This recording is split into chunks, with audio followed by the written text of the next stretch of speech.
Where's my screen? There we go. Hello, hello, hello, Facebook. We are live on there. But before we do the proper intro, let's do record. Hello, hello, hello, everybody. Welcome back to Heal the Unicorn. Today I have Shell back on the show, and we're going to talk liver health. So I know I have a liver, and I know that we all have a liver, and that it is a processing center of everything, and that's about all I know, and that drinking does not help the liver. So you can do the rest. You're far ahead of the game already. Like the liver, I think the liver is probably one of the most important organs in the body, but they're all very important. And like I said the last time, they're all very much connected and relying on each other. So, we'll say that. But I think, like, if you nourish your liver, then a lot of things will kind of fall into place. Or it makes it easier to heal other aspects of the body. So I really, the liver is number one. And also in certain cultures, like the liver is the most important. Like it is, like they just treat your liver. Like I think in Chinese herbs, they focus on the liver a lot. And they also, like, I remember I went to an acupuncturist once and he said, you think too much, you're taking blood away from your liver. Like he was very much about, like, you need to stop doing that. Like you're messing yourself up. But yeah, definitely alcohol is, number one, like, thing that destroys the liver and is not good. Cause like you said, the liver filters all the blood in the body on a consistent basis. Like it's constantly filtering out hormones and toxins and just all the things, fat, like all the things that are in your blood that come from food or what you intake at all, like in terms of like liquids and just all the things go through the liver. And it also helps create bile too for the digestive system. So it's just like I think it's just a crazy organ that we don't talk about enough, and I feel like maybe that's even like purposeful, because one of the number one things besides alcohol that damages the liver is pharmaceuticals. So like it's like if you ignore liver health, then you get away with a lot if you're in that business. But I think it's really important to focus on like what you're putting into your body first. So alcohol, even a little bit, maybe you can have a glass of wine and everything every night, but even then, like you go through a withdrawal the minute that you stop doing that. There's been stories upon stories of people who had just one glass of wine every single night. And yeah, it helps to cut the fat content down in your blood. Like it helps with the fat content if you eat a lot of rich food. But then there's stories of those same people like going to the hospital for a night or something and going into withdrawal, and you can actually die from alcohol withdrawal. So like, I don't think you should be drinking alcohol at all, but maybe I'm biased. Like I really dislike alcohol. Like I think it's fine if it's in like a medicine, like a tincture, or, if you take like an elixir with brandy or something, but that's such a small amount that it doesn't really do anything to you. Like you have like a drink every night or very frequently, it does long term do a lot to your liver. Pesticides and things that are on non-organic, even organic food has like produce, like has a different type of pesticide and like things that deter pests besides like the normal pesticides that you think of. But they all kind of have them on it, whether it's organic or non-organic. You need to be like washing them as much as possible to get all that stuff off, because that gets filtered through your liver too, and it also does damage to it. Along with different additives in food, really unhealthy fat content things, like lots of, there's the kind of fat that does, I forget which one, I think it's hydrogenated, that doesn't break down in the body, and it just kind of stays, and that gets filtered through there too, and it sticks to the liver. Just there's a slew of different things that go through there that you should really pay attention to, but it all starts with food and what you intake, and drinking lots of water. If you drink like lemon water in the morning, it actually helps to kind of break that down and get your body going. It helps the liver a little bit. But what they don't tell you is that the liver completely regenerates every 6 weeks. Every 6 weeks, this whole organ cellularly, like on a cellular level, regenerates. So when I hear people say, "Oh, my liver's already gone," as an excuse to just be like horrible to themselves, I like want to like just laugh in their face, because like I can't, like I'm just like, "Oh yeah, okay, sure it does, sure it's gone." Like, no, you whatever place your liver's at, like unless you have like some really bad degenerative disease, which even then I feel like you can bring your liver back. You can heal it, and you can come back from that place with proper herbs and dietary changes and being good to yourself. Another thing that hurts the liver is anger. Anger is stored in the liver. Like, so it's just, I had to learn that the hard way. I was a very angry soul as a youngin', so like that really messed up my liver. I had a lot of issues with that, and the symptoms that I had later on, I was like, oh my god, I was having issues with my liver because of anger. You can't hold anger in. There's healthy ways of expressing yourself and dealing with it. Go get a boxing bag, or sign up for jujitsu, or learn how to talk about your feelings. Like these are like great things to do for the liver. So you don't want to hold it, because that brings heat to it. And like I said before in the last live, or some lives before that, emotions really do store in different organs in the body, and they store, and sometimes they can hold themselves as different as like different temperatures. And can we not, it's a mailman. Okay. All right. They're like going to the door, like the window, like that's a bark. But they also, so they store as different temperatures. There's different, like you can have like a hot liver or a cold liver, and you want to determine what herbs to use based on like what your heat or coolness level is of your, like for me, I run hot.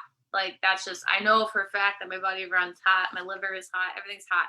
So I've used cooling herbs to treat that. So like my cooling herbs would be burdock, or milk thistle is really great. Milk thistle is a wonderful one to use. I think artichoke might be cooling too. I'd have to check on that, but those are really wonderful herbs to use for a hot liver. If you have a cold liver, you have a slew of different ones that you could use. Turmeric is really great. Dandelion is cooling as well. Dandelion root is awesome. It can be used as like a coffee alternative, because there's a lot of pesticides on coffee, even if you get the organic kind. And there's also like mold in coffee and stuff. There's like bad things in coffee. I'm a coffee addict though. I love coffee. I have to have my like cup in the morning, but I'll go through moments of time where I quit it, and I'll just drink dandelion root coffee, which is a good alternative. It's not exactly like it, but it's a good alternative. I tried. Yeah, it's an acquired taste, but there's like powders, like Dandy Blend is a really great powdered alternative that it's actually sweeter, because they use like barley or something. It's actually gluten free, but they do some kind of process where they break it down so it doesn't have gluten in it. But just, it's a really delightful pre-made coffee alternative. There's also there's like mushroom coffees that are out there. A lot of people will recommend chaga coffee, but like I don't, because chaga, once again, is it needs to be harvested sustainably, and it takes so long for it to grow that I really don't recommend having that every day. And you want it in your pocket for like when you really need it, like you need a boost of immune help, like if you're going through chemo or you have cancer or something like that, like you want to, and you need some extra oomph, like chaga I think should be kept to when that's happening. Reishi though, like I said last time, totally sustainable. Also a great helper of the liver. It's wonderful. Like I love reishi. I cannot get over reishi enough. I put it in my elderberry syrup, put it in all sorts of stuff because it's just such a wonderful, it's like a happy little mushroom. I love it. It's pretty too, you know, it's like worship the reishi. I love it. But like another great herb for a cold liver would be like Sazandra Berry. I brought it up the last time. It's also an adaptogen, so it helps to balance out your body. It's called like the 5-taste berry or something, I think. Like it's Chinese, but it's like 5-taste berry or something like that, where it's like sour and sweet and bitter and like all these different flavors. It's very unique tasting berry. I make a tea out of it when I'm feeling like I'm getting a little cold. Because sometimes I do run cold because it can change daily, but if you run a certain temperature, most of the time you want to like maybe go off of that. But once you get in tune with your body, you can like tell like, oh, today is like a cold day. I was gonna say, like, how do you know if you're hot or cold? Because if I'm always cold, I would imagine that I'm cold. You need heating herbs. I'm warm-hearted. Your dosha might be off or something like that. I'm still learning Ayurvedic medicine, but that's such a great medicinal ideology, I think would be what I would maybe call it. That teaches a lot about temperatures and different types of elemental signatures you can have in your body. So like I think if you really want to get deeper into that, Ayurvedic medicine is a great place to go searching. And there's a lot of courses that are online, or you can just get a book and start reading about it, like a basic beginner's book. I have a couple of them I can recommend sometime, but definitely the place to start maybe. But it's like, what temperature are you running? Like what do you feel? You feel cold? You feel like you don't have a lot of heat in your body? You should probably add some heat to level it out and feel kind of, neutral. That's where you want to be, is like neutral. You don't want to be feeling too hot and too cold. You want to be like, just right, Goldilocks. I was just gonna say Goldilocks. Yeah, I want to be just right. So Sazandra, which I'm probably butchering the name once again. So sorry. Like I read these things. I'm not told what these things are. But like it's I don't talk to a lot of people. Okay. This is your practice. It's Sazandra Berry. But it's a wonderful, wonderful berry, and yeah, tremendous for the liver. It's great for the liver and balancing the body. Highly recommend. Just making a tea with it is really good. In terms of like milk thistle and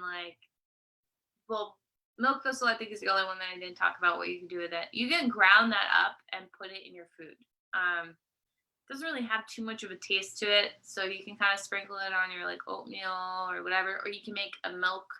That's usually the thing that I love to do if I have to like take a bunch of herbs or whatever. Like I make I'm sure everybody's heard of golden milk, like where they put like turmeric and cinnamon and all these things together. Yeah, like so that it's like this medicinal drink. You can do the same thing with any herbs that you're like, I don't really want to just like take these. You can mix them into milk, and it really helps to release their constituents, and then you can drink it. So milk thistle, I'll put that in some toasty milk with some cinnamon and some yummy stuff like nutmeg. And drink that, or I'll put that on top of food if I'm just feeling lazy and I don't want to do that. I'm just like, okay, this is fine. But you can do that. Sazandra, make a tea out of it. You can even, I've wanted to do this, but I haven't yet. But you can maybe make like a type of jelly if you wanted, by like kind of reducing it down, like making a syrup and making it into a jelly. I'm sure you could do that with that. I haven't tried it yet, but I could see that happening. I could see that you could probably do that. Another great herb is yellow dock root. I can't tell what temperature yellow dock is. I would like to say that it's cooling, but it feels like it's maybe more neutral to me. I haven't really looked it up, but the sense that I get from it is that it's neutral, maybe warming, like more towards the warming side. Not sure though. Don't quote me on it, but it feels like that to me. Let's see if I'm forgetting any. So celandine is like a great liver herb, but I think it's one of those things that you should have in your pocket for an extreme circumstance. It's very powerful. Like it's extremely powerful liver herb, and I think should only be used if you're having really like serious issues with your liver and you need some oomph. So I don't recommend it, but it's something to keep in the back of your mind if you're ever like, oh my god, I'm having like a major issue. Maybe I should do something about this. That would be celandine for sure. Chicory is also really good. And it's also it has like inulin in it, which I think is really helpful for like blood sugar. I think is what that treats, if I can remember correctly. But the chicory is really great with the dandelion and the coffee alternative type of deal. It adds something to the coffee that the dandelion doesn't have, and it really rounds it out. So I always recommend add some chicory to that. And then you have turmeric is great, very warming, very warming. Ginger is also really great for the liver, also very warming. So that would be for like I made the mistake when I didn't know a lot about the temperatures and stuff of having a lot of turmeric and a lot of ginger all the time, and I was getting like what I said before, I was getting like a rash on my face because I was so overheated that it was showing up, and I thought I was doing a lot of great stuff for myself. I was like, oh, I'm eating so much turmeric, and I'm like, it was not good. Also, if you're taking turmeric, it's good to know if you have any internal bleeding. Like if you do, like people think that some things are just super safe and they can just have as much as they want of things, but those really concentrated turmeric tablets can end up being dangerous for you because turmeric does have a blood thinning constituent to it. Like it does thin the blood a little bit. So if you had like some internal bleed or something that you didn't know about, it could exacerbate that. Like it could not be good. So you want to be very careful, not overdo it, not take those huge tablets of, turmeric. Like I don't understand why people do that kind of stuff. Don't take tablets. Like I just don't think people should be taking capsules or tablets or anything like that because it's just like such a concentrated dose, and we're not meant to take things like that. We're like meant to ingest things in food, and with all the components of that, root or vegetable or whatever, and that's how our body knows how to break it down. When you just like give yourself like there's these capsules that are just derivatives of a component of that thing. Like curcumin is a derivative of turmeric. Your body will look at that and be like, what the hell is this? I don't know what this is. And then it either pisses it out or it has a reaction to it because it doesn't know. It's like, this is some foreign thing that I don't know because all the other things that are in the package aren't there for me to recognize it. So it's just like, I order it, and sometimes it can turn it toxic to your body. So these like herbal capsule things that these businesses make or even pharmaceuticals are usually like that. This is the hilarious part, is that a lot of pharmaceuticals are a synthesized component that they found in a natural thing that they were like, oh, this part of this plant helps with this, let's try to make a fake version of it that's really powerful, and that will help people. That's literally what I've seen it with my own freaking eyes, that this is like what they do. And then everybody's like, what are all these chemicals? I don't know. Let's just put it through the liver and damage it.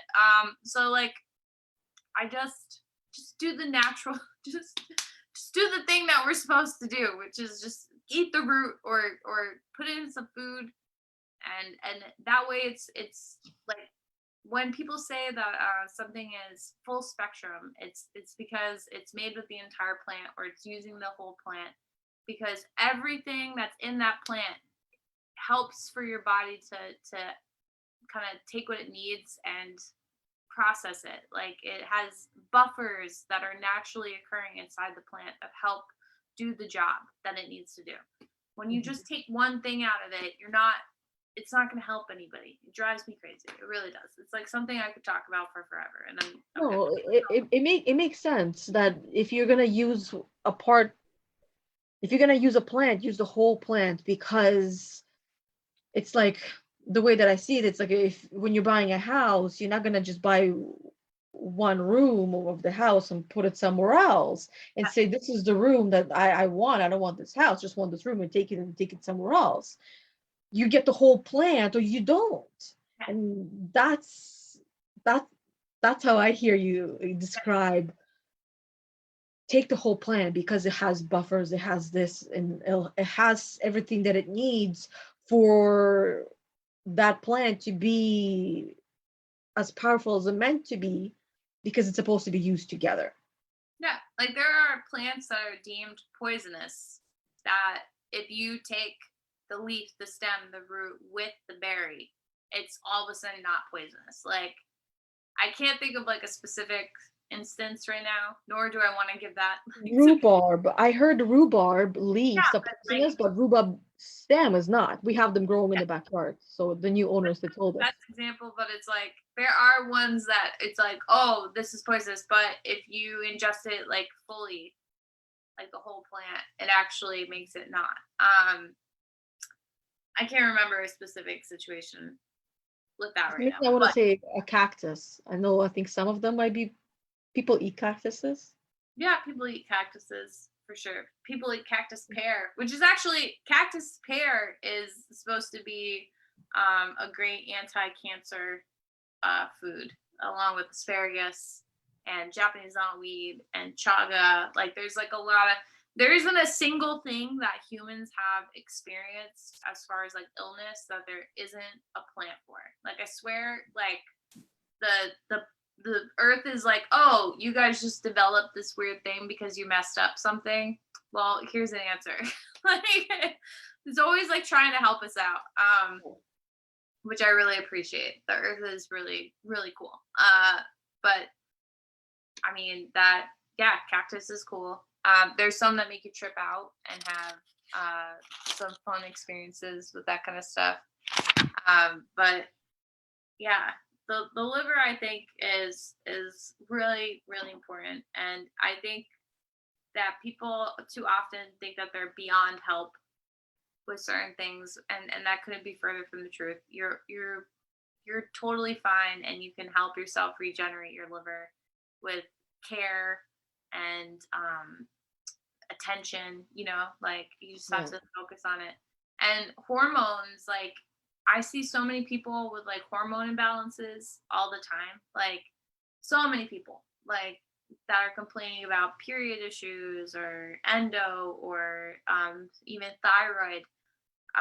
Which another thing that's great for the liver is seaweeds, because it helps, with hormonal issues. But I think if you have any hormonal issue at all, helping your liver, like boosting your liver, supporting it, is the first thing that you can do to maybe get on the path of healing with that kind of stuff. Because your liver is constantly filtering.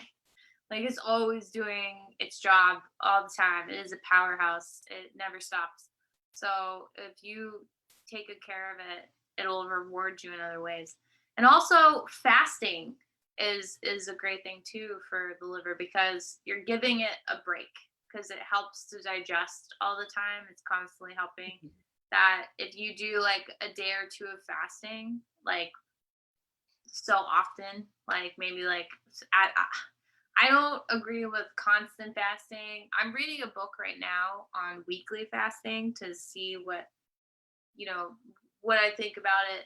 I haven't really determined anything yet, but I think that, going a period of time without eating every day is fine as long as it's not extreme. And also, maybe towards the end of the day, not in the beginning, because you need food in the beginning of your day early on to energize you throughout it. But maybe towards the end into the next day, you can go without eating, give your liver a break a little bit. But Yeah, I'm reading a book called something about the schedule, how to it's about our they're using Ayurvedic times, and what this guy says, these doctors, that 6 p.m. is when your digestive system is already slowing down. yeah, So 6 p.m. you should not be eating much after 6 p.m., and 10 p.m. and 10:30 being the latest, you should be already in bed, because from 10 to 12, this is when your brain does the most amount of it goes through the cycle that it cleans it, and it's like it's important for the brain yeah. Uh, to be healthy. I mean that sucks for me. I'm a night owl because Okay. I go to bed really late, like 3 o'clock in the morning, and I wake up at like 11. So I don't like that would suck for me. But I eat I eat really early in my day. Like I eat at noon, a good sized meal, and then I snack, and then towards the end of the day, I don't really eat much of anything. I drink a lot of teas. If I eat anything, it's like a pickle, which is good for the liver too. It cuts fats in the blood and that kind of stuff. Helps with blood sugar too. But Mhm.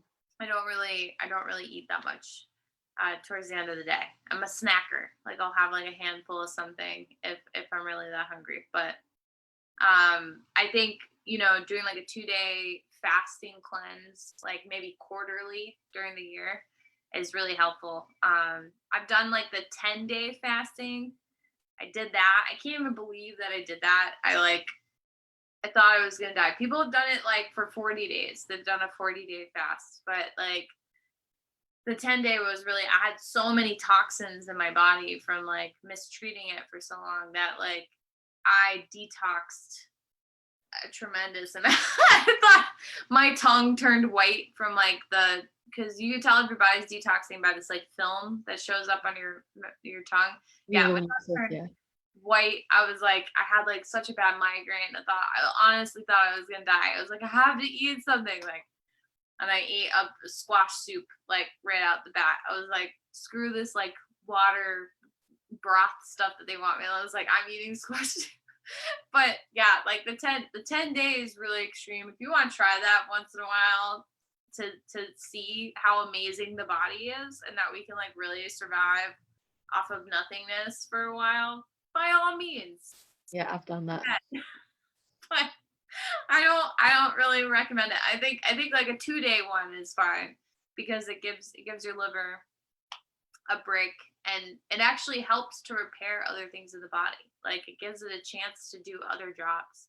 Um, Mhm. so I mean, if you're curious and you want to see what that's like, you can do a long-term fast. I mean, a lot of people do it for religious reasons. That's totally fine too.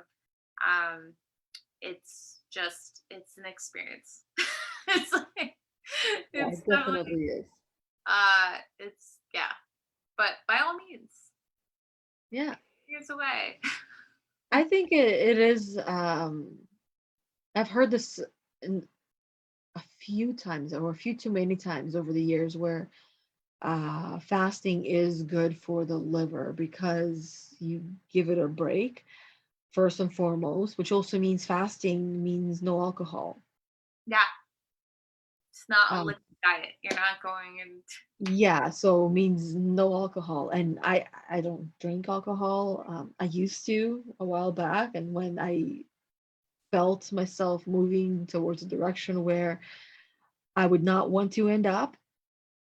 I convinced myself I no longer liked alcohol, and now when I drink it, it makes me feel sick because I've convinced myself that I don't like it. Our mind is that powerful, where I would also like get tingles through my arms, and I'm like, nope, nope, I don't think like it. it could just be that it's just you're feeling that it's not good and you're very in tune with your body. I don't even know if it's so much a mental thing as it's like it's kind of like when you are constantly giving your body shit and you're like, oh, I feel fine though. I feel fine. And then you stop giving your body shit. And then you're like, wow, I feel amazing. And then all of a sudden you go back to the shit for a minute. And you're like, oh, this like feels, it's like when I quit smoking. When I quit smoking cigarettes, I was like, I could never quit smoking cigarettes. This is just my homeostasis of being. I need smoke in my face all the time. And then I like, I quit and I had, you have those residual cravings. And I was like, oh, I'm just going to have one cigarette. And I saw like this dude standing outside my house. And I was like, yo, like, give me a cigarette. I just want one. And so I had the one and I felt awful. Like I thought I was going to die. Like I was like, oh, like I could feel my body tensing up. I felt like I was gonna throw up. I felt lightheaded, all these awful things, which I made myself sit in the feeling. I was like, okay, we're gonna sit and really remember this so that we never ask for a cigarette ever again, like because and that's I think your body is just used to not having crap in it that now all of a sudden you introduce the crap back in. It's like, what are you doing? No, like this is awful. We're not going back to this. Like we finally know what health is, So if I drink a little bit of alcohol, I like I feel icky. Like I feel so gross. I'm just like, oh my God, what is this? No, ugh. Like I think our body gets used to being treated like a princess and then it doesn't want to go back to being treated like a pauper again. It's like, no, I'm not doing that. You can't make me. Yeah.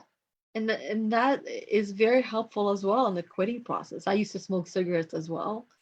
I started when I was maybe about 8, 9 years old in Russia because it was cool. Yeah. And then when we came to Canada, I couldn't buy them anymore because there were laws here in Canada, and I was 13. So I stopped, and then I picked up that habit again, where I left off when I was after we had our son. Um, yeah, and then I was smoking for a couple of months, and I didn't want to anymore. And I started thinking that they're making me sick. Like I started believing that I would be like nauseated by them. And then woke up one day, took a pull of one, and long and behold, made me really sick. I threw up, and that was it. Yeah. I mean, I woke up and I couldn't breathe anymore. I like had to I remember going to bed and having to put myself in like the CPR position so that I could breathe, so that I was like extending my lungs. And I was like, what the fuck am I doing? Like, why is this worth it? Like, is it worth and I watched my grandma die of emphysema. Like, I couldn't believe that I was like doing this to my body. And after watching someone suffer, because of this addiction. So I was just like, all right, I'm good. And then it kind of snowballed, Then I'm like, okay, if I quit smoking cigarettes, like I should quit drinking. Well, actually I quit drinking before I quit smoking cigarettes. And then I was like, okay, if I quit smoking cigarettes, then what's next? So I was always finding whatever I was dependent on. I didn't want to be dependent on it anymore. I was tired of like substances ruling my life. Like, and I felt extremely free after quitting smoking cigarettes. It was like, you don't even realize how much those little sticks like dictate your life. Like, how you would make decisions like, oh, I can't go there because I can't smoke a cigarette. I can't go on that flight that's 15 hours because I won't be able to smoke a cigarette in between. Like, or I can't work that job unless I get a steady break. Like, you know what I mean? He's putting bubbles in my ear. You liked it? Yes, Ethan, I like bubbles. Thank you. Hi. Hi. Hi. If you can see like the actual like bubble Yeah. foam. Yeah. Okay, don't put it on your eye. It might. That was really cool. But yeah, it's bubbles. What's he doing Great. up there? I don't know. I've sat as an adult and watched, myself blow bubbles for like hours. It's Oh, fun. me too. But it's just, I'm just picturing somebody watching this and saying, "Oh my, why are there bubbles coming out of my phone?" Listen to this. Listen to this. Oh, it's so cute.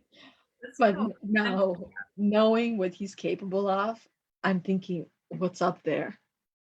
What do I have to clean? Or actually, what do I have to stand there and watch him clean? I think the standing and watching him clean teaches him, like, if I make a mess, I have to Well, clean. that's exactly Yeah. what it is and what I do with them, I because I really used want to. to do this because I'm going to have to clean it up after. Exactly. And that's why I started doing that. Also because I learned that about boundaries, that this is one of the boundaries that v- very few parents set, that they clean after their kids, and then the child does not actually learn any lessons. Just because you're cleaning and you're bitching and you're complaining and you're teaching them a lesson, they're not learning it, because the lesson involves the cleaning. I wish I could do that with my dogs because they make a lot of Maybe you can. Maybe you can teach them. I've heard that anything is possible. Yeah, I mean, I could be like, okay, now you have to pick up your toys and stuff because they leave them everywhere, like children. It's like nuts. But I have to go because I have to go to the post office. But I hope that I answered a lot of questions with the liver stuff. Yeah. It's one of my favorite things to treat, and I really think it's super important, and we should focus on it. Oh, another thing that you can do that helps the liver is coffee enemas. They're probably the least nice thing that you can do because they're invasive. it's, it's definitely not for everybody, but doing a secular um, coffee enema, that there's a very large blood vessel that goes through the colon. That so anything that goes or stays in your colon, there's like it's basically being put into the bloodstream. So if you do a coffee enema, you're clearing out the colon, and you're also helping to clean that blood that's revolving through your liver and that blood vessel that's in your colon. So it helps to basically filter the blood and get all the toxic sludge that's in your colon out of there, which is like super, super important. You do not want anything sitting in the colon because it will cause disease. Yeah. The main cause of disease is like just shit sitting in your poop track. Literally. Literally, yeah. Like it's because it ferments and it starts, you know, Decomposing and yeah, just like it's just nasty, and your digestive tract absorbs so many things, good or bad, so you want to make sure that's clear. People who get constipated very regularly, you got to do something about that, because it's like your body is taking in all the crap that's in there. That's literally like it's not good, not yeah. good. So maybe we'll do a digestive thing, but I did a live on my undigestive, which is, you can go and check it out if you want. But I think I started watching it on Instagram. yeah, it's like an hour long, but I get pretty in depth in there about like things you can do. But yeah, keeping your colon clean is like key to health. But that blood vessel that runs through there, that's blood that directly filters through the liver. So you want to keep it clean. Yeah, that's right. And it'll keep you happy.